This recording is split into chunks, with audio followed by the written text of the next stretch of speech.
మాజీ CM YCP అధినేత జగన్ నేడు నెల్లూరు సెంట్రల్ జైల్లో ఉన్న మాచర్ల మాజీ ఎమ్మెల్యే పిన్నెల్లి రామకృష్ణారెడ్డిని పరామర్శించారు. అనంతరం జైలు వెలుపల మీడియాతో మాట్లాడారు. పిన్నెల్లి రామకృష్ణారెడ్డిపై 307 సెక్షన్ కింద హత్యాయత్నం కేసు పెట్టి అన్యాయంగా జైల్లో నిర్బంధించారని మండిపడ్డారు. ఇవాళ రాష్ట్ర వ్యాప్తంగా ఇవే కార్యక్రమాలు చేస్తున్నారని అన్నారు.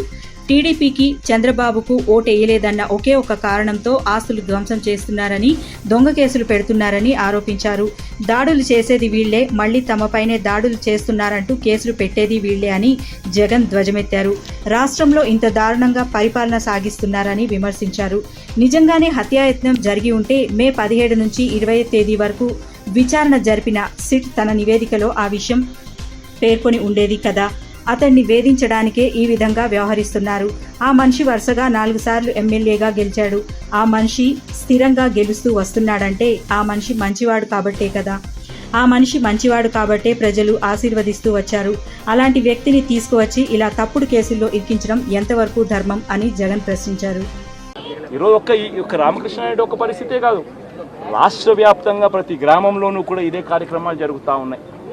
ప్రతి ఒక్కరూ కూడా వాళ్ళ స్థాయిలో రెడ్ బుక్స్ అని చెప్పి రెడ్ బుక్లు పెట్టుకొని ఉంటారు. చంద్రబాబు నాయుడు స్థాయిలో చంద్రబాబు నాయుడు ఒక రెడ్ బుక్, లోకేష్ స్థాయిలో లోకేష్ ఒక రెడ్ బుక్, ఎమ్మెల్యే స్థాయిలో ఎమ్మెల్యే ఒక రెడ్ బుక్, మండల స్థాయిలో మండల నాయకుడు ఒక రెడ్ బుక్, గ్రామ స్థాయిలో గ్రామంలో ఇంకో రెడ్ బుక్, గ్రామ స్థాయిలో ఇంకో నాయకుడు, గ్రామ స్థాయిలో ఇంకో రెడ్ బుక్లలో పెట్టుకొని ఏం చేస్తూ ఉన్నారు?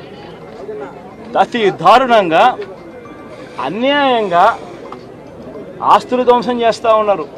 రాష్ట్రం మొత్తం దాన్ని చూస్తూ ఉంది, కానీ ఎవడు మాట్లాడడం లేదు. దొంగ కేసులు పెడతా ఉన్నారు, పోలీసులు ప్రేక్షక పాత్ర పోషిస్తూ ఉన్నారు. దొంగ కేసులు పెడతా ఉన్నారు, వాళ్ళే కొడతారు, మన ఇటువైపున కేసులు పెడతా ఉన్నారు. రాష్ట్రం మొత్తం ఇది చూస్తూ ఉంది.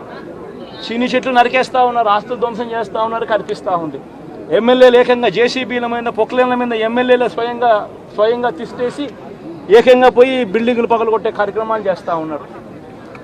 ఇంతటి దారుణంగా నిజంగా చేస్తూ ఉన్నారు అని అంటే ఎల్లకాలం ప్రభుత్వం మీది కాదు, ఎల్లకాలం రోజులు మీయే ఉండవు చంద్రబాబు, అది గుర్తుపెట్టుకో.